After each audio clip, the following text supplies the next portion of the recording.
일의 결국을 다 들었으니, 오늘 제목으로 하나님 말씀을 전합니다. 우리가 고린도후서 15장에 보게 되면은 저마다 생명이 다르다, 그렇게 이제 말씀을 하고 있지요. 자, 지난 주일 이 구미 강단에서 이제 말씀을 전하는데, 대표기도 시간에 이제 거의 마쳐갈 때쯤 이제 단상에 다시 이제 올라서기 위해서 이제 올라가야 될 타이밍인데, 손바닥이 갑자기 따끔한 거예요. 놀랄 정도로 따끔한 거예요. 그래서 손바닥을 딱 열어봤더니 모기 한 마리가 딱 앉아 있어요. 새카만 모기 한 마리가 앉아 있는 거예요. 그래서 딱 갖다 대고 탁 쳤습니다. 지금 제 손바닥이 잘 안 보이시겠지만 여기 빨간색으로 이렇게 돼 있죠. 여기를 물었어요. 여기 앉아 있는 걸 제가 탁 쳤어요. 명중을, 원래 제가 잘 맞추는 건 아닌데 손에 힘을 꽉 줘서 그런지, 얘가 못 뺐어서 그런지 정확히 맞고 거기 나뒹굴어서 안 움직이더라고요. 보니까 죽은 것 같아요. 짧은 순간에 제가 강단에 올라가서 딱 서는데, 야, 저 모기 한 마리는 오늘 생명이 끝났구나. 그냥 손에 앉아서 피 한번 빨아먹으려 하다가 생명이 끝난 거잖아요. 여기저기 자유롭게 날아다니지 않았겠습니까? 그죠? 그 모기라고 하는 생명이 죽을 순간을 모른 채로 여기저기 마음껏 날아다니지 않았겠어요? 그런데 어느 순간에 죽을 자리를 만나서 죽어버린 거예요. 그 순간에 제가 생명에 대해서 짧은 순간이지만 좀 많은 묵상을 하게 됐어요.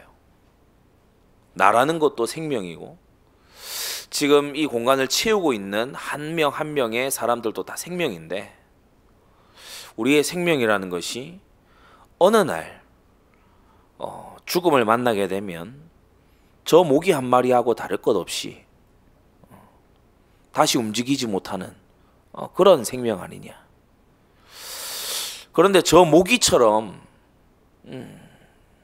가치 없이 어느 날 운명의 순간에 빠져나갈 수 없이 저렇게 되고 말 우리에게 영생 주신 하나님께 너무 놀랍고 감사한 거 있죠.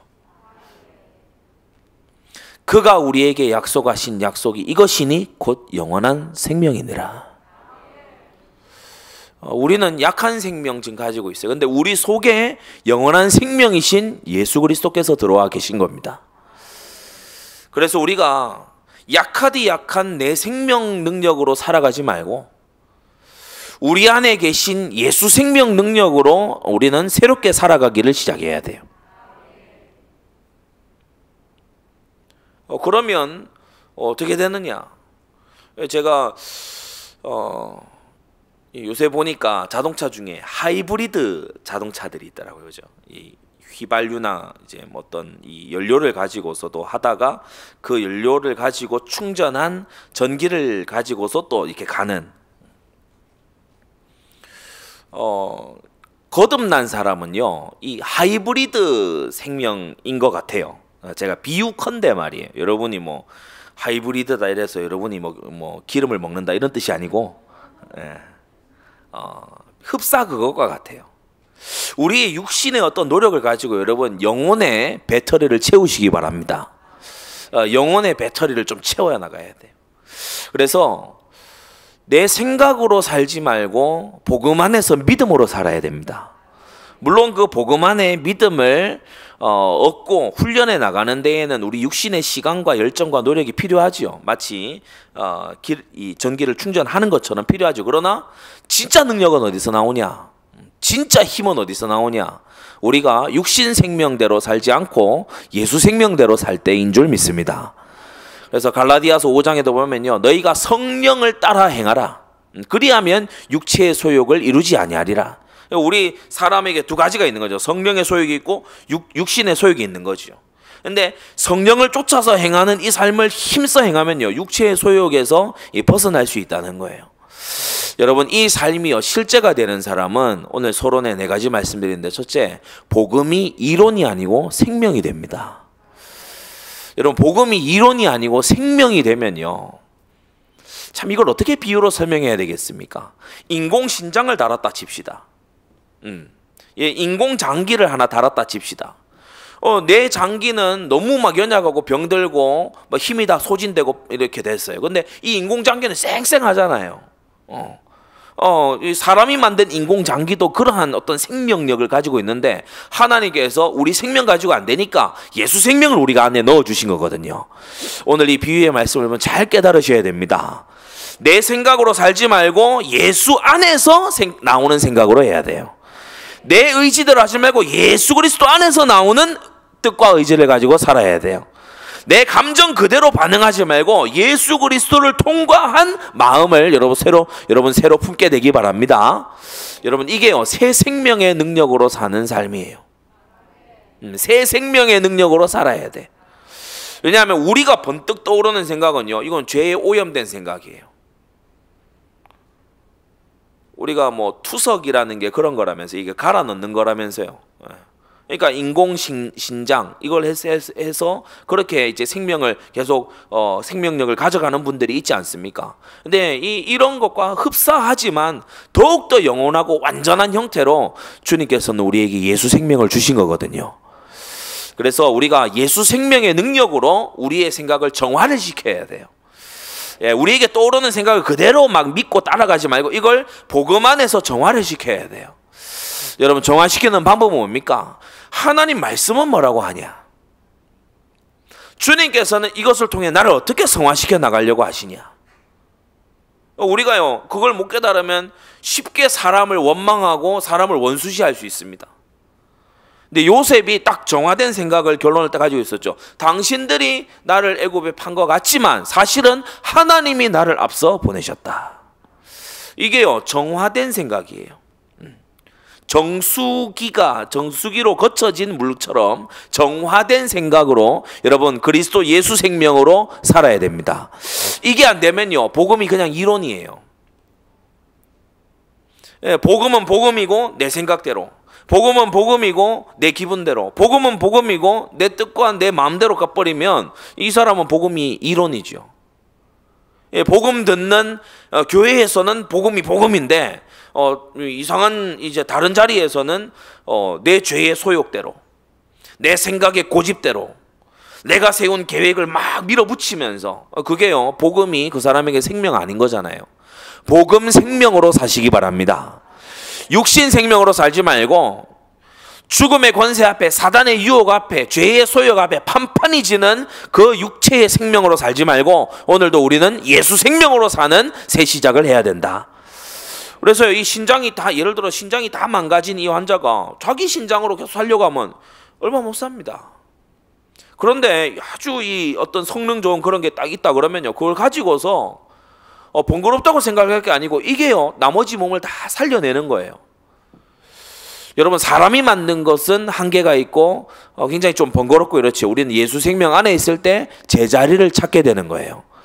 그래서 여러분 육신 생명 가지고 살지 말고 예수 생명으로 오늘도 사는 법을 익혀나가시기 바랍니다. 자, 예수 생명으로 사는 거, 그 다음 뭡니까? 말씀이 이제는요 이 사람에게 부담이 아니고 말씀이 기쁨이 돼요. 이 내 생각대로가 아니고 하나님 말씀을 보니까 답이 다 있는 거야. 너는 범사의 그를 인정하라. 그리하면 내 길을 지도하시리라. 저 사람이 나에게 이상하게 한 것 같았어요. 그런데 그게 아니고 범사의 그를 인정하면 하나님께서 인도하시겠다 하시잖아요.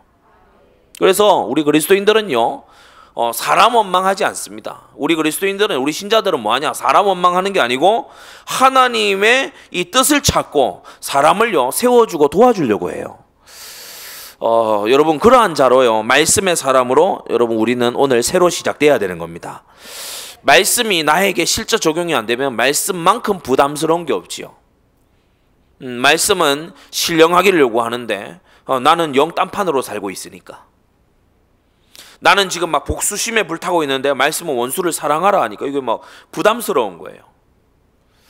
나는 내 멋대로 가고 싶은데 하나님을 사랑하라 그러니까 이제 이 말씀이 부담스러운 거죠. 그러나 복음 안에 있는 사람은요, 말씀이 부담이 아니고 기쁨이 됩니다. 여러분, 말씀은, 계명은 거듭난 자에게는 의무가 아니고 기쁨이 되는 줄 믿습니다. 자, 셋째, 기도가요, 여러분에게 의식이 아니고 체질이 되기를 바랍니다. 사람이요, 기도가 의식이 되는 경우는 뭐냐? 기도의 맛을 못 봐서 그래요. 기도의 능력을 체험을 못해서 그래요. 말씀 속에 있는 기도에 대한 약속이 있잖아요. 구하라 주실 것이요. 너희가 내 이름으로 구하면 내가 시행하리라. 너희가 내 안에 가고 내 말이 너희 안에 거하면 무엇이든지 원하는 대로 구하라. 그리하면 이루리라. 이걸요, 조금씩 맛보잖아요. 그러면 사람이요, 기도하는 사람으로, 기도가 점점요 생활이 되는 사람으로 이제 바뀌어 가는 겁니다. 기도하는데요, 참 오늘도 이런저런 하나님께서 주신 응답들이 막 이제 깨달아지는 거예요.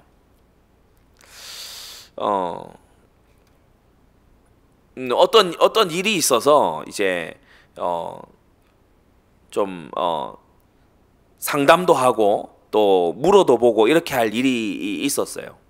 뭐 구체적인 사안은 이제 좀 여러 관계된 분들이 있어서 그렇지만은 어떤 상담할 그런 일이 있었어요. 근데 이제 나중에 보니까 뭐냐면 제가 그 시간에 그걸 하고 있었어야 돼요. 여러분, 그런 경우 있지 않습니까? 내가 그 시간에 거기에 매여 있었어야 돼. 여러분, 그런 인도와 응답을 이렇게 여러분 나중에 알게 되는 경우 있지 않습니까? 아, 내가 그 시간에 거기 있었어야 되고 거기 없었으면 내가 잘못될 뻔했구나. 그 시간에 거기 있어야 됐구나. 안 그러면 내가 큰일 날 뻔했구나. 그것을 여러분 깨달을 때가 있죠. 여러분, 기도하는 속에 있으면요, 하나님의 인도를 체험하게 됩니다. 그래서 여러분이요, 의식이 아니고, 기도는 하나의 의식이 아니고 어떤 하나의 종교적인 행위가 아니고 우리의 삶이 되고 호흡이 돼야 되는 거지요. 여러분, 사명이 이런 사람은요, 구호가 아니고 자기 옆에 오고 있는 열매로 이제 확인되는 겁니다. 우리의 사명인 전도, 이번 주에도 우리 주일학교 이 전도하는 거 보면서 마음이 너무 감동이 되고, 또 제가 말씀 운동을 여기서 이렇게 열었으면 좋겠고, 또 이런 걸 이제 코치를 계속 사역자들에게 이제 한단 말이에요. 어떤 팀은 보니까 오늘 이제 들으면 어떤 팀인지 또 알 분들이 있을 거예요. 기도하고 나왔는데 이제 너무 오랜만에 어떤 친구를 만났다는 거예요. 이전에 만났었던 사람을 기도하고 딱 나서는데 바로 딱 만난 거예요. 그런 응답을 제가 이렇게 들으면서요, 참 하나님 신실하시다.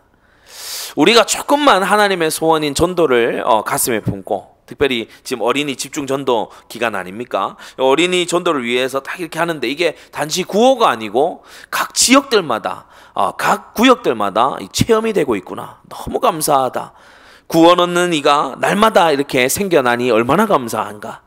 여러분, 이 감사가, 열매가 여러분 주변에 맺혀 있게 되기를 바랍니다. 사람이요, 열매가 자꾸 일어나면은 신나요. 열매가 자꾸 일어나면은 사람이 보람이 됩니다. 근데 열매가 자꾸 없고 이러면 사람이 좀 힘 빠지겠죠. 여러분, 열매는 열매 나와라 맨 땅 바라보고 그렇게 한다고 열매 나오는 게 아니고, 앞서 복음, 말씀, 기도가 선행이 돼야 열매가 나와요. 여러분, 복음 안에 여러분이 새 생명으로 사는 능력부터 시작하시기를 바랍니다. 그래서 죽은 씨앗 뿌리지 말고 생명 있는 씨앗 뿌리라고. 맞습니까? 죽은 씨앗 뿌리지 말고 생명 있는 거를 뿌려야 돼요. 말씀의 양분을 줘야 될 거 아니에요. 기도의 물줄기를 공급해 줘야지. 그러면요, 열매는 쏟아져 나오게 돼 있는 겁니다. 열매를 보고요, 얼마나 마음에 기쁘고 감사하고요. 오랜만에 연락이 와. 기도해 놓으니까 태신자가요 오랜만에 연락도 오고 또요 복음을 물어오기도 하고 안부를 먼저 물어오기도 하고 복음을 전할 수 있는 이 계기도 열리고 여러분 이런 것이 우리의 일상인 줄 믿습니다. 그래서 복음과 말씀과 기도와 사명이 우리에게 매 주간마다요 사실로 확인되고 신실하신 하나님을 찬양할 것이 넘쳐나고 이게요 우리의 마땅히 행해야 될 삶이에요. 자, 오늘 이 본문으로 세 가지인데요. 첫째, 이 전도서 12장에 걸쳐서 오늘 13절에 보니까 일의 결국을 다 들었으니 라고 말했어요. 큰 첫째, 다 들었어요. 다 들었다. 다 들었어요. 여러분 뭐 서론에 말씀드린 복음, 말씀, 기도, 사명이 뭐 생소한 얘기입니까?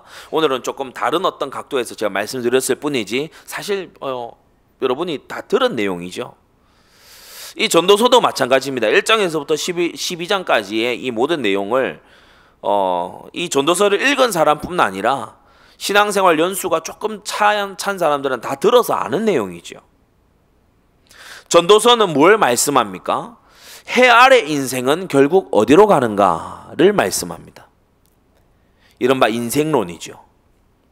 그래서 1장에서는 뭘 말한다고요? 지난주에도 말씀드렸지만 1장에서는 다 돌아간다.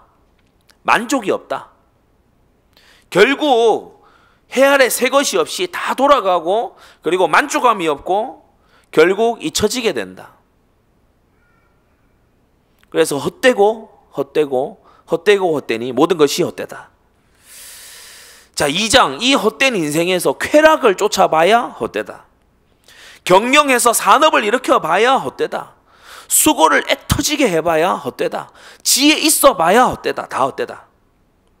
자, 3장 이 인생에 쾌락을 쫓고 경영을 하고 수고를 하고 지혜를 막 쫓아 행하는 이러한 노력하는 삶, 이런 것도 할 수 있는 때가 한정되어 있더라. 할 수 있는 때가 한 천하범사의 때와 기한이 있다. 한정되어 있더라.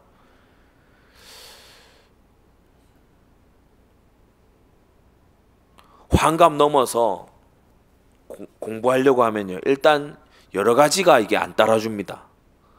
일단 잘 안 보여요. 그리고 뭔가 이렇게 매끈매끈하게 써지지가 않아요. 그러니까 어르신들이 보면 어떻습니까? 말이 이렇게 떠듬떠듬이 되고 또 듣는 것도 떠듬떠듬이 되고 그렇죠. 물론 지혜는 있으시지만 어떤 이제 표현법이나 이런 것에서 점차 이제 버퍼링이 걸리기 시작합니다. 다 때가 있어요. 그러면서 3장에 또 뭐라고 하죠? 땅에는 어디나 악이 있다. 가장 공의를 행해야 될 재판 자리에도 악함이 있는 거예요. 그리고 모든 사람은 결국 죽음에 도달하고 만다. 4장에서는 뭘 말하죠? 인생이란 세 가지인데 학대당하거나 학대하거나 그리고 수고하고 그러면서도 고독한 게 바로 인생이다. 5장에 뭘 말합니까? 재물이 주는 유익도 결국 헛되게 되고 만다. 재물이 주는 유익도 저주 재앙을 못 막지요. 사람이 죽음으로 이르는 운명을 못 막습니다.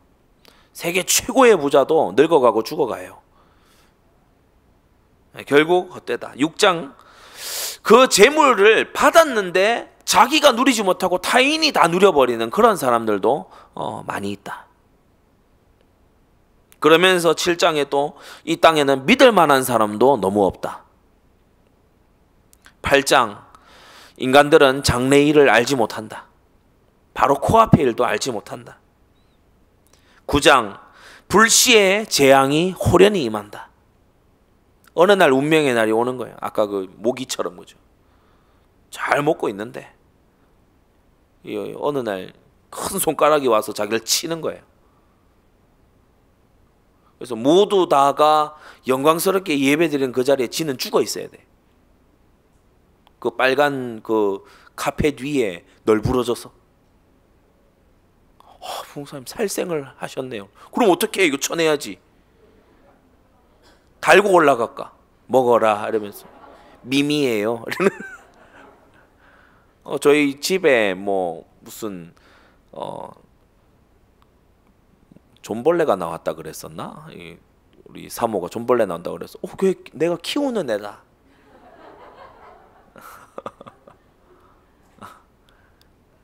밈이 잘 있냐?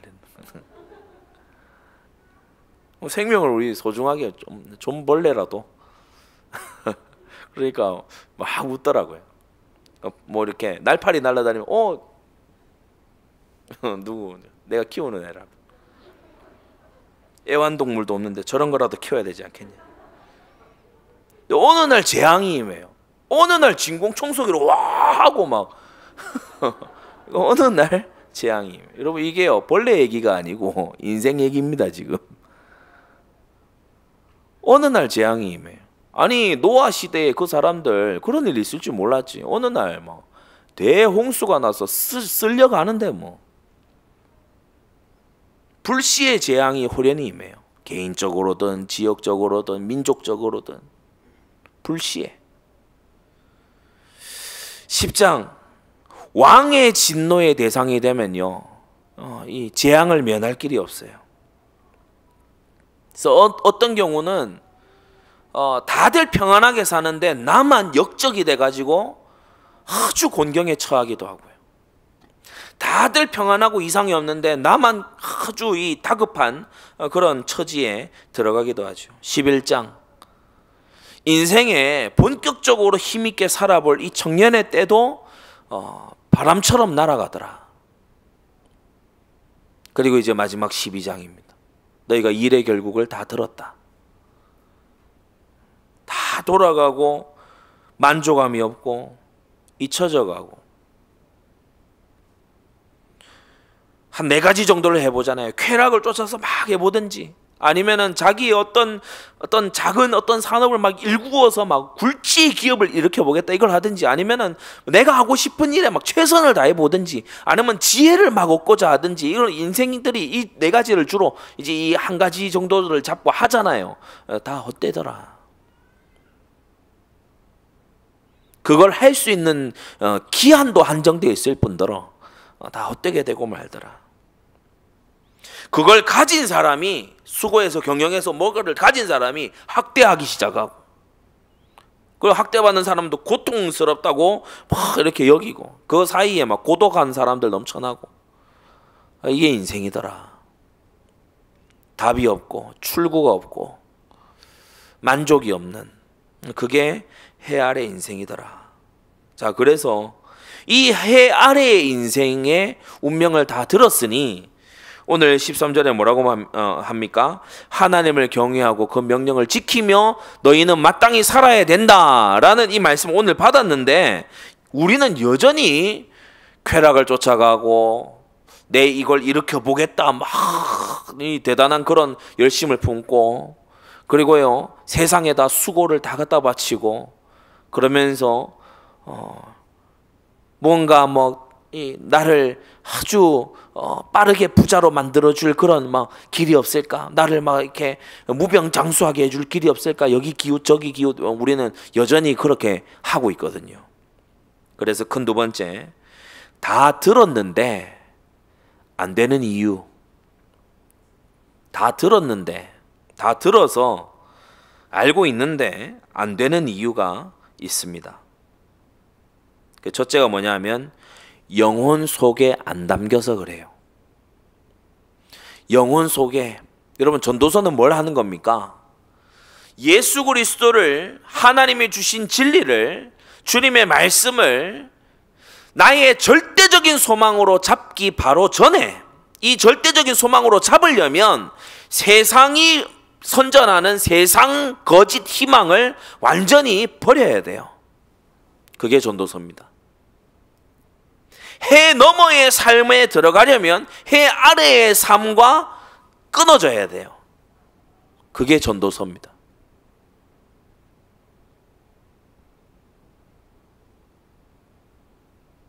모든 인생들이 원하고 갈망하는 그것의 끝점에서 복음은 시작합니다. 모든 인생들이 갈망하는 그러면서요 고군분투하는 그 마지막 지점에서 기독교는 시작을 하죠. 그런데 이것이 다 들었는데 왜 안 되느냐? 바로 영혼 속에 안 담겨서 그렇습니다. 귀로만 들었지 마음으로 듣지 않아서 그래요. 여러분, 아는 지식이 아니고 좀 표현하자면 여러분 절감해야 됩니다. 이 전도서의 진리가 절감이 되어야 됩니다. 마음 깊은 곳에 결론이 내려져야 돼요. 일의 결국이라고 했어요. 결론이 내려져야 돼요. 그래서 영어 성경 여기 NIV 버전에 보면은 Now all has been heard. Here is the conclusion of the matter. 이것이 일의 결론이다 라고 얘기하지. 이것이 일의 결론이다. 이것이 모든 사안의 결론이다. 하나님을 경외하고 그 명령을 지키는 것이 이것이 모든 사안의 결론이다 라고 얘기하죠. 여러분, 말씀이 영혼 속에 뿌리 내리려면 어떻게 해야 됩니까? 지금 귀로 여러분이 듣고 계시잖아요. 참 이게 하나님의 자비가 귀에는 덮개를 안 했어요. 귀로 바이러스가 침투한답니다. 그래가지고 귀가 덮이면 우리는 이제 말씀을 뭘로 들어야 돼요? 이어폰을 속에 꼽고 이제 더 힘든 거게 되겠죠. 근데 이제 귀를 걸었지 귀는 열려 있잖아요. 그러니까 귀로는 듣는데 이 귀로 들은 말씀이 영혼 속에 자리 잡으려고 하면 여러분 반드시 뭘 해야 되냐 하면 기도하셔야 됩니다. 그래서 말씀 받은 이후에 여러분 뭐 짧게든 길게든 여러분 영혼 속에 집어넣는 시간이 있어야 돼요. 고린도전서 14장 15절에 보면 내가 영으로 기도하고 또 마음으로 기도하리라 라고 했어요. 육신의 입으로 하는 기도가 있고 영으로 하고 마음으로 하는 기도가 있어요. 이 두 개는 다른 차원입니다. 입으로 하는 기도, 머리에서 튀어나온 기도랑 영과 마음으로 하는 기도는요 달라요. 영과 마음으로 하는 기도는 어떤 기도냐? 내가 나를 막지 못하는 기도예요. 내가 나를 막지 못하는 기도, 터져 나오는 기도. 우리 모든 중직자들은 터져 나오는 기도 속에 딱 자리하게 되시기를 바랍니다. 예, 터져 나오는 기도. 중환자실 가면요, 중환자실 이렇게 신방 가보면 호흡을 이렇게 합니다. 호흡기를 끼고 있든지, 또 호흡기 끼고 있어도 소리가 들리는데 어떻게 들리냐? 호흡하는가 하면 이렇게 호흡해요. 여기에서 호흡이 왔다 갔다 왔다 갔다 왔다 갔다 왔다 갔다 해. 그러니까 호흡이 올라와서 거의 여기 이제 이게 호흡이 갈 때가 됐어. 근데 막 힘있게 막 운동하고 막 그러는 이제 뭐 운동 선수들 이런 사람들이 막 운동 연습한 직후에 하는 호흡 보면 어떻습니까?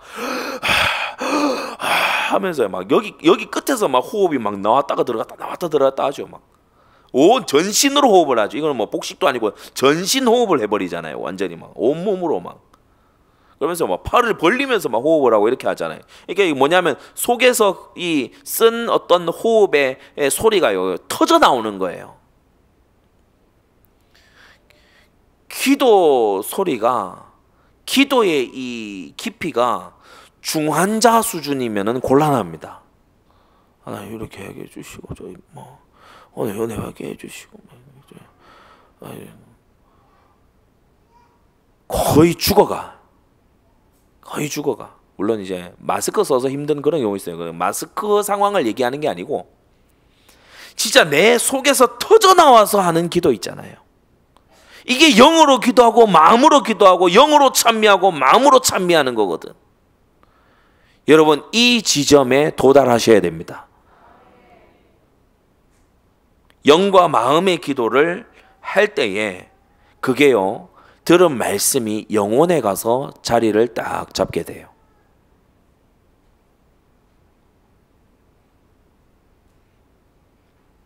영혼 속에 말씀이 가서 자리 잡으면 그때부터 무슨 일이 벌어지기 시작합니까? 그러니까 잠재의식, 무의식 넘어가 영혼이거든요. 이 영혼 속에 가서 딱 말씀이 씨앗이 탁 내려 떨어지듯이 거기에 딱 자리 잡으면 무슨 일이 그때부터 벌어집니까? 두 번째, 내가 고쳐지기 시작합니다. 나라는 것이 그때부터 바뀌기 시작합니다.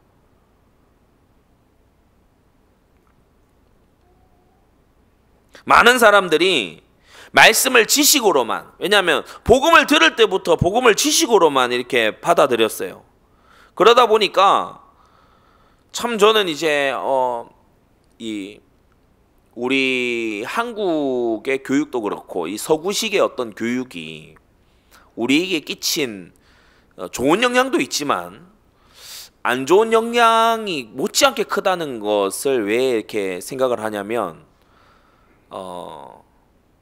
공부와 일상생활을 아주 칼처럼 딱 잘라놨어요.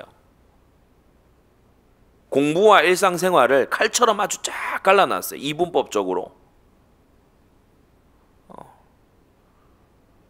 그래서 학교는 공부하는 곳, 배우는 곳, 들은 것을 이해하고 사고하고 이게 응용하는 그러한 어떤 지적 작업을 하는 곳. 근데 이게 교회에도 많은 영향을 끼쳤죠. 물론 그런 요소가 없지는 않습니다. 있습니다. 말씀을 듣고 배우고 알고 외우고 그리고 말씀으로 사고할 수 있는 사고력이 필요합니다. 그런데 그게 신앙생활의 전부는 아니잖아요. 우리는 복음이 빚은 새 마음이 돼야 되거든요. 지식만이 아니에요. 복음이 빚은 새 마음이 돼야 돼요. 복음이 빚은 행동이 나와야 돼요. 복음이 빚은 말이 나와야 돼요. 공부 잘하면서 선생님 나가고 나면 쉬는 시간에 쌍욕해야 되는 그런 인성 파괴된 학생들 많습니다. 공부 잘하면 훌륭한 사람입니까? 아니에요. 성적이 좋으면 훌륭한 사람이 되는 겁니까? 좋은 사람이 되는 거예요? 절대 아닙니다. 오히려 더 사악한 사람이 될 수 있어요. 그게 바리새인들 아니었습니까?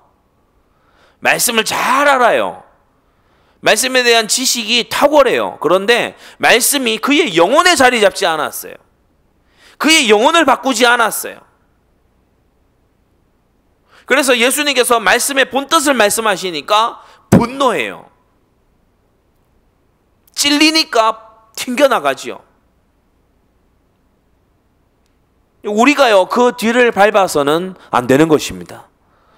우리는 어떻게 돼야 되냐? 말씀에, 여러분, 그래서 영혼까지 말씀이 들어가기 위해서 말씀에 이 홀이 나야 돼요. 그러니까 말씀에 마음에 구멍이 뚫려야 돼. 마음에 구멍이 뚫려야 이게 영혼 깊이 들어간단 말이에요. 마음에 여러분 구멍 뚫리는 소리가, 들을 소리가 여러분 들리기를 바랍니다. 마음에 구멍이 뚫려서요. 말씀 씨앗이 들어가야 돼요. 들어가야 돼. 나의 자아를 뚫고 들어가야 돼. 나의 오랜 습관과 체질들을 뚫고 들어가야 돼. 말씀이 들어가야 된다고. 말씀이 들어가서 그 안에 영혼의 자리를 잡아야 돼요. 영혼 토양에 가서 떨어져야 될 거 아니에요. 그러면 그때부터 변화가 시작이 돼요. 영혼의 토양에 말씀이 도달하잖아요. 귀등만 때리고 지나가는 게 아니고, 그게 머리 안에 들어앉아 있는 게 아니고, 말씀을 받아 기도 속에서 그게요, 영혼 속에 들어가서 딱 떨어지잖아요. 그러면 그때부터 사람이 변화되기 시작합니다. 여러분, 말씀 들을 때 내가 안 되고 있는 부분을 찾으세요. 우리 이 말씀도 모든 안디옥 교회 성도님들은 오늘 이 말씀 명확하게, 여러분, 이게 오늘 말씀 요주 중에 가장 중요한 부분 중에 하나입니다. 뭐냐면 설교 듣는 태도에 대한, 설교 듣는 법에 대한 부분이에요. 말씀 들을 때 어떻게 들어야 되냐? 내가 안 되고 있는 거 찾으세요. 내가 틀리게 돼 있는 거 찾으라고. 나한테 안 되고 있는 것만 찾으면 돼.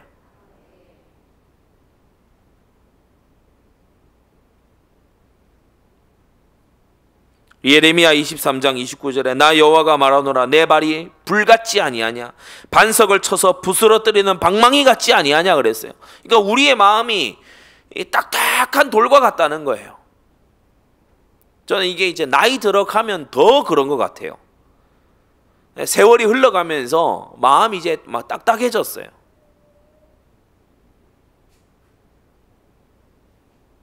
마음이 이제 딱딱해진 증거가 뭐냐면 마음이 딱딱해지고 굳었다는 그 증거들 중에 하나 뭐냐면 감탄이 없어요.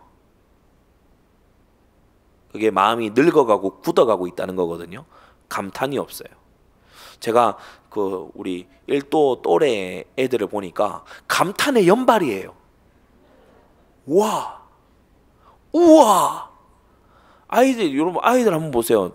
여러분 예수님께서 공연히 어린아이처럼 자기를 낮추는 그이가 천국에서 큰 자다 이 말씀하신 게 아닙니다.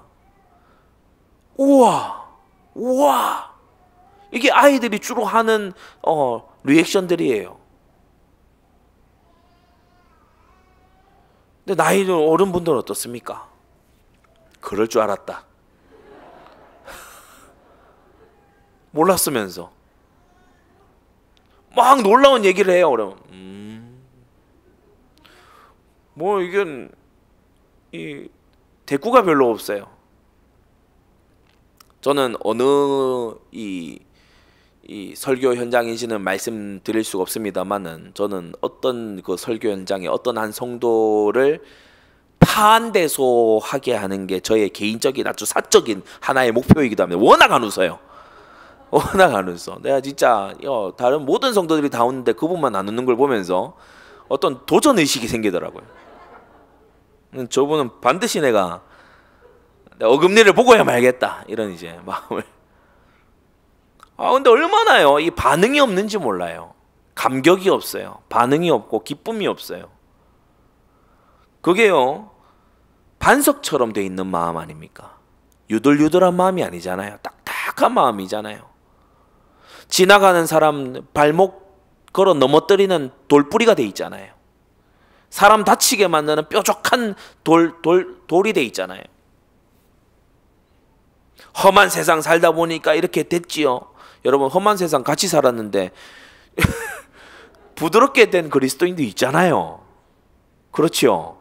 갈수록 부들부들해한 그런 분들도 계시잖아요. 뭐 험한 세상 혼자 삽니까? 그런 핑계를 자꾸 대지 말고 우리는 내가 고쳐져야 돼요. 점차요 하나님 아들의 형상으로 고쳐져 가야 됩니다. 고쳐져 가야 돼. 사랑이 너무 없던 내가요 사랑이 조금 생기는 나로 바뀌어 가고요. 교만해가지고 내가 뭘 고쳐야 돼요 이랬던 내가 나 고칠 거 있네요 이런 사람으로 바뀌어 가고요. 맞습니까? 나만 알던 사람이요 복음 들고 현장에 서는 사람으로 바뀌어 가고요. 그렇죠? 여러분 우리는요 고쳐져 가야 되고 바뀌어 가야 됩니다. 언제 그게 된다고요? 영혼의 하나님의 말씀이 들어갈 때. 고쳐지는 척 흉내내지 말고.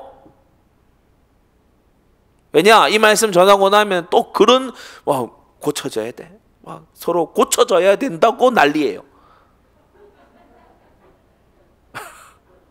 제가 제일 짜증나는 경우가 뭐냐면 에어컨 수리기사가 와서 에어컨 이거 고쳐야 된다고 말만 하고 있을 때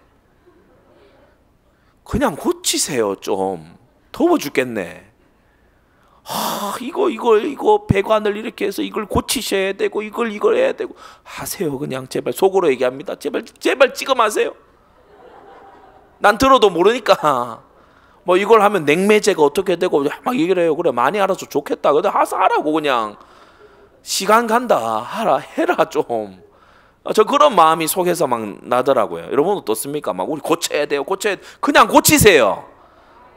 뭘 서로 고쳐. 맞아요. 우리 고쳐야 돼. 우리 고칠 거 많아. 그치? 맞아. 고칠 거 많아. 그런 말하는 것부터 고쳐야 돼요. 지금 개그합니까 지금? 코미디예요. 서로 막 고쳐야 돼. 고치는 게 많아. 그러고 나 보면 나중에 고친 거 하나도 없어요. 그러지 말고 내게 무엇이 부족한가? 나 정말 전도 안 하는구나. 나 정말 주변에 갈급한 사람이 있는데 나 복음 말 안 하고 있구나. 나 태신자 품고 기도하는데 나 정말 마음에 품고 이 사람의 구원을 정말 열망하면서 나 기도하고 있냐? 난 천국과 지옥의 실제를 정말 마음에 담고 나는 기도하고 있냐? 나 정말 애타는 마음으로 주님의 마음으로 나 기도하고 있냐? 나 이거 고쳐야 된대. 나 이거 고침 받아야 된대. 나 이렇게 해서는 안 되는데. 세상은 스스로에게 만족하고 스스로 건강하게 자기 자신을 인정하면서 살라고 그게 올바르게 사는 거라고 얘기합니다. 그렇지 않습니다. 성경은 뭐라고 말하냐? 그리스도 안에서 날마다 죽으라고 말합니다. 자기를 부인하고 날마다 자기 십자가를 지고 예수님을 쫓아가라고 말합니다. 여러분, 우리는 그렇게 사는 게 만유의 주가 되신 예수님의 지혜임을 압니다. 다 들었는데 여전히 안 되는 이유, 작은 세 번째로 실천과 체험이 너무 적어요. 그래서 기도 응답 이랬을 때 가슴이 뛰는 사람이 있고, 기도 응답 이랬을 때 냉랭한 사람이 있습니다. 성령 인도 이랬을 때요, 가슴이 뛰는 사람이 있고, 성령 인도 이랬을 때 생소하고 냉랭한 사람이 있어요. 전도 열매 이렇게 했을 때 와 맞아 이렇게 해야 되는 사람이, 지교회 이렇게 했을 때 막 가슴이 뛰는 사람이 있어요. 그런데 그 냉랭한 사람이, 왜냐? 실천과 체험이 너무 적어요. 사람이 실전에 맞닥뜨리면, 중대한 결정 앞에 서면, 중대한 결정 어떤 게 있습니까? 학교를 어디로 갈 것이냐, 직장을 어디로 택할 것이냐, 그보다 또 더 중요한 어떤 배우자를 만날 것이냐, 자녀를 어떻게 기를 것이냐, 내가 어디로 옮겨갈 것이냐, 내가 어떠한 잡을 계속해서 지속할 것이냐, 내가 어디에 목돈을 지출할 것이냐, 중대한 결정 앞에서요 판가름이 나요. 이제까지 하나님을 체험해 온 사람은 하나님을 믿는 그 베이스 속에서 선택 딱 합니다. 그렇겠죠. 그런데 이때까지 하나님을 체험을 거의 못했어. 그런 사람은 이제 불신자하고 비슷한 선택을 딱 합니다. 계산기 두드려서 합리적으로 생각 딱 해서 주변 눈치 딱 살펴서 그래서 딱 합니다. 그래서 중대한 결정 앞에, 문제와 갈등 앞에 서 보면 판가름이 납니다. 여러분은 듣기만 해서 자기를 속이는 자, 예수님의 동생 야고보가 말씀했듯이 듣기만 하여 자기를 속이는 자가 되지 말고 말씀을 행하는 자 되시기 바랍니다. 마지막 세 번째, 정말 되려고 하면, 오늘 전도서는 두 가지 말씀하지요. 정말 되려고 하면 두 가지를 갖춰라. 이게 결론이다. 두 가지를 갖춰라.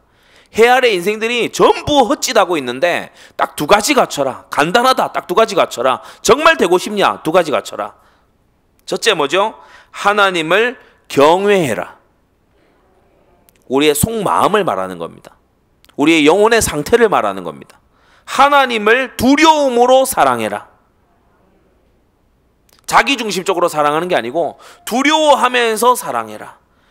고귀한 어떤 대상을 사랑하는 모양으로 사랑하는 것, 그게 바로 경외지요.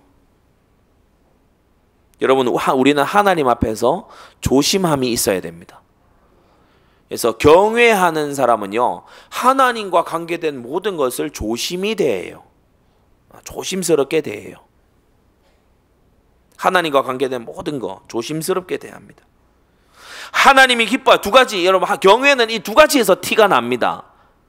경외하는지 안 하는지는 두 가지에서 티가 나는데, 뭐냐? 하나님이 이 일을 기뻐하신다 라고 하면 내게 손해가 돼도 그것을 순종해요. 이게 하나님을 경외하는 사람입니다. 하나님이 이 일을 기뻐하신다 그러면요, 내가 손해를 입어도 거기에 순종해요. 왜냐? 하나님을 두려움으로 사랑하고 있기 때문에. 또 한 가지는 뭐죠? 여러분이 쉽게 이제 반대를 생각하실 수 있겠죠.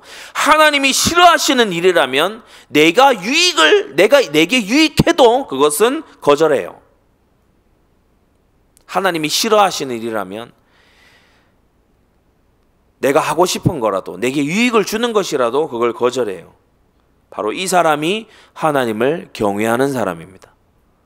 그래서 그의 속마음의 경외는 하나님의 기쁨에 대한 순종, 하나님이 미워하시는 것에 대한 거절, 여기에서 이제 다 드러나는 거지요. 자, 그러면 두 번째, 정말 되려고 하면 하나님을 경외하는 이 영적 상태, 이 영혼의 상태, 아까 그건 말씀에 씨가 들어가서 영혼이 일으키는 변화 속에서, 그러니까 여러분이 큰 돼지 2번을 이렇게 잘 기억을 하셔야 돼요. 말씀이 영혼 속에 자리 잡아서 그 영혼이 일으키는 변화가 세월이 가며 지속되면 이 사람은 하나님을 경외하는 삶의 사이클로 이제 들어가게 되는 거예요. 그 하나님을 경외하는 속 사람과 두 번째 그 명령을 지키라고 했어요. 그 명령을 지키라. 이것은 이제 겉으로 드러나는 행동, 말과 행동의 부분이죠. 겉으로 드러나는 말과 행동의 부분. 하나님은 어떤 명령을 신구약 성경 통틀어서 하신다고 했습니까? 지난주에 5가지 말씀드렸습니다. 첫째, 믿으라. 이 믿으라고 하는 건 하나님을 의지하라는 거예요. 의지해라. 하나님을 의지해라. 부모님들이 자녀가 어릴 때 보니까 공통적으로 거의 하는 어떤 훈육의 어떤 양육할 때 하는 게 있더라고요. 주세요, 해보세요. 주세요, 해봐. 그래서 저희 일도도 어릴 때 맨 처음 약간 했던 제스처가 뭐냐면은 이겁니다. 주세요. 고사리 같은 두 손을 이렇게 하는데 뭐 안 주고 됩니까? 그죠? 뭐 위험한 거 빼고는 이제 다 주겠죠. 하나님이 우리에게 원하시는 게 뭐냐? 하나님께 주세요 하는 거예요. 자꾸 딴 데 가서 주세요. 주세요. 저기 동네 뛰노는 강아지 앞에 가서 주세요. 그러면요, 얘가 지금 정신이 있나 이렇게 생각을 하겠죠. 근데 내 아버지, 나의 하나님 아버지께 나와서 의지하고 하나님을 의뢰하고 하나님 앞에 엎드리고 하나님께 간구하는 그것을 주님께서는 첫째 명하셨고 원하십니다. 두 번째, 그 명령을 지키라. 뭐냐? 죄를 떠나라. 죄를 버리고 떠나라. 그러면 죄가 뭡니까? 10계명에 명시되어 있어요. 출애굽기 20장과 신명기 5장에 명시되어 있어요. 그거 떠나라. 그 죄를 떠나라. 부모 공경하지 않는 것에서 떠나라. 형제를 미워하여 살인하는 것에서 떠나라. 출애굽기 20장과 신명기 5장을 어떻게 이해해야 되는지는 마태복음 5장에서 7장에 잘 나와 있죠. 그래서 마태복음 5장에서 7장은 이 말씀들에 대한 설명서입니다. 떠나라. 죄로부터 떠나라. 음란으로부터 떠나라. 도둑질로부터 떠나라. 거짓말로부터 떠나라. 탐심으로부터 떠나라. 주님은 떠날 것을, 버릴 것을 말씀하시는 것입니다. 여러분, 우리는 죄를 떠나야 됩니다. 그 명령을 지킬지어다 라고 해서 세 번째, 첫 번째를 아까 요 세 번째와 연관시켜서 제가 설명을 드렸습니다만은, 세 번째, 구하라. 하나님의 나라와 의를 구하고. 그래서 초신자 때에는 하나님께서도요, 신앙의 장성한 분량의 기도를 막 처음부터 요구하신, 새가족반 2주차에 예수를 위해 죽기로 결단하십시오. 이거는 이제 수업 내용에도 없습니다. 물론 이제 사도행전 20장 24절을 말씀할 수 있죠. 그렇지만 주님께서 초신자에게 원하시는 건 아닙니다. 바울조차도 담메색 도상에서 회심했을 때 주님께서 가이사 앞에 서야겠고 이 말씀 안 하셨어요. 그러니까 주님께서는 믿음이 성장해 가는 이 과정을 함께 하시거든요.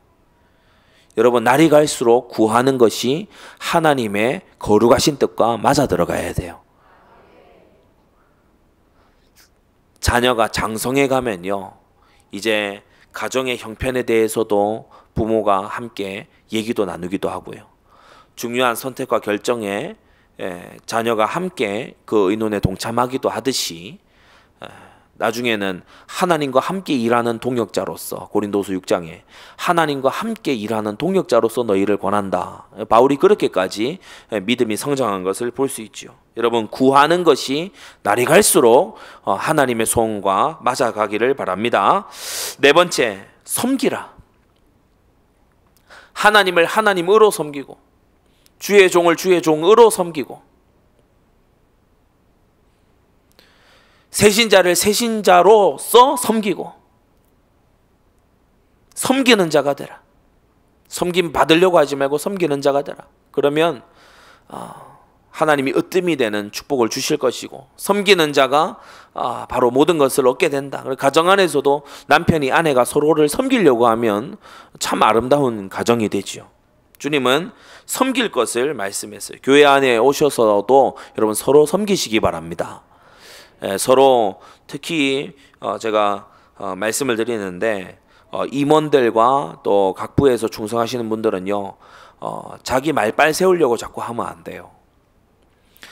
내 언권을 세우고 내가 말했는데 왜 안 됐냐 이런 거 자꾸 하면 안 됩니다.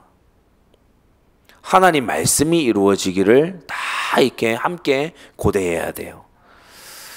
누가 말해서 됐다 이런 거 하지 마세요. 그런 거 선하지 못합니다. 덕을 세우지 못해요. 오히려요, 내가 어떤 걸 건의를 해서 그게 받아들였을 때 마음에 두려움이 있어야 돼요. 나는 충분히 기도했던가?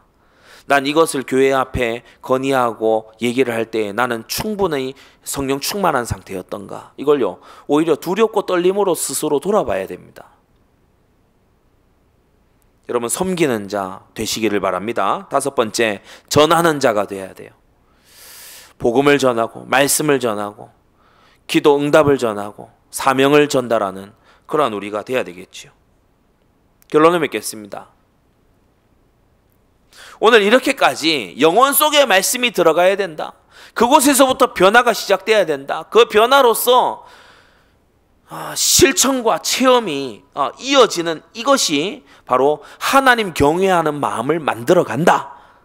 하나님 경외해야 된다라고만 듣기만 해서 그게 만들어지는 게 아니고 영혼 속에서 솟아난 이 변화가 세월이 흘러가면서 하나님을 경외하는 사람을 만들어 간다. 자, 이 내용까지 다 듣고도 성령 감동 없으면요, 엉뚱한 결론에 가서 딱 자리 잡습니다. 엉뚱한 결론에 가서 자리 잡아요. 그래서 예전에 말씀 드렸죠. 제가 아마 현장 메시지 때 말씀드렸을 거예요. 인본주의 아니면 무책임주의에 가서 딱 빠져요. 야, 그러니까 우리가 노력해야지. 여기 가서 이제 딱 빠져요. 네가 힘써 노력해야 될 거 아니냐. 그래서 이제 노력으로 했다는 증거로 나중에 이제 보면은 자기 노력을 막 이렇게 간증을 해요. 자기 노력을 막 이렇게 선전을 하죠. 또는 무책임주의로 이제 가요. 뭐냐? 하나님이 다 알아서 하실 거야. 그래서 뭐 이거는 아무 실천도 없고 나중에는 이 무책임하게 그렇게 가요. 이게 양극단이거든요. 인본주의, 내가 한다, 사람이 한다. 또 무책임주의, 뭐냐? 하나님이 다 하시니까 우리는 아무것도 안 해도 돼. 그게 아니라 우리는 올바른 성령 감동을 입어야 되는데 하나님이 말씀을 주셨고 우리는 그것을 옥토바처럼 잘 받아들이는 마음이 있어야 됩니다. 인내로 지키어 순종하는 자가 되어야 됩니다. 그리고 순종했다면 그것은 하나님의 은혜입니다. 오늘 이 자리도 하나님의 은혜죠. 그 모기는 죽지 않을 수 있었어요. 제 손에만 안 앉았다면. 그러나 제 손에 앉아서 그걸 따끔하게 한 그게요, 얘가 죽는 길이었어요.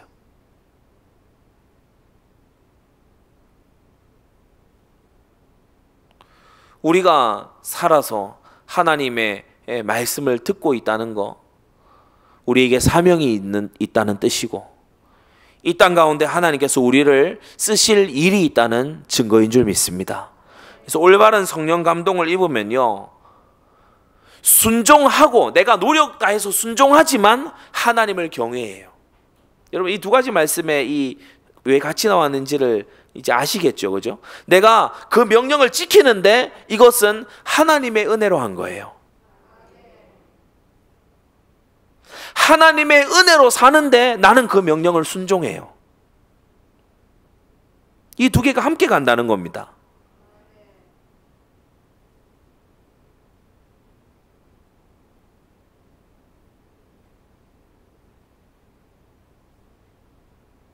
(100%) 전달이 잘 안 된 것 같아서 비유로 다시 한번 말씀을 드릴게요. 어떤 비유가 좋을까? 예수님도 이 말씀을 하셨죠. 무엇으로 비유할꼬? 예수님도 그렇게 말씀. 왜냐? 이게 전달이 잘 안 되니까. 우리가 호흡을 합니다. 여러분이 가깝게 아마 여러분의 호흡을 느끼고 계실 거예요. 아마 집에 가셔서 마스크 하면서 냄새 너무 나서 이런 분들도 아마 있을 거예요. 호흡을 하는데 우리가 호흡을 하는 것은 우리가 힘써 애써서 들숨 날숨을 쉬는 이 노력이 분명히 있지만 공기가 있기 때문에 산소가 있기 때문에 호흡을 할 수 있는 거죠. 이와 비슷합니다. 하나님을 경외함을 받으실 하나님이 계시기 때문에 우리가 순종할 수 있는 거예요. 그러면 우리의 순종, 우리의 이 행위는, 우리의 순종함과 우리의 노력은 그것으로 말미암아 우리가 사는 겁니까? 그게 아닙니다. 하나님이 먼저 주신 말씀으로 인해서 우리가 사는 거예요. 내가 열심히 들숨 날숨을 쉬어서 사는 것 같아도 물론 들숨 날숨을 안 쉬면 안 되죠. 그러나 그것이 우리를 살게 하는 것이 아니라 우리 속에 들어오는 공기가 우리를 살게 하듯이 마찬가지로 우리가 그 명령을 지켜 행하지만 우리를 살게 하시는 이는 경외함을 받으실 하나님이시다. 여러분, 이 인본주의도 무책임주의에도 치우치지 않는 이 양극단을 다 벗어난 믿음의 정도를 여러분 잘 지켜나가시기를 바랍니다. 순종했다면 하나님의 은혜입니다. 그러나 하나님은 우리가 순종할 만한 너끈한 은혜를 오늘도 주고 계시는 하나님이세요. 기도하겠습니다. 거룩하신 하나님 아버지, 일의 결국을 다 들었지만 여전히 안 되는 이유는 영혼 속에 그 말씀이 담기지 않았고 그 말씀이 영혼으로부터 나를 고치지 않았고 이로써 실천과 체험이 너무나 적기 때문에 중대한 결정 앞에, 실전 앞에서, 문제와 갈등 앞에서 여전히 하나님을 경외하는 선택을 하지 않고 그 명령을 지키는 선택을 하지 않는 우리들의 모습을 봅니다. 하나님 아버지, 말씀을 영혼 깊은 곳에 담게 하여 주시옵시고 하나님을 경외하는 그 명령을 지키는 그것이 우리의 영혼 속에 각인이 되고 뿌리가 내려질 수 있도록 은혜 내려 주시옵소서. 예수 그리스도의 이름으로 기도드리옵나이다. 아멘.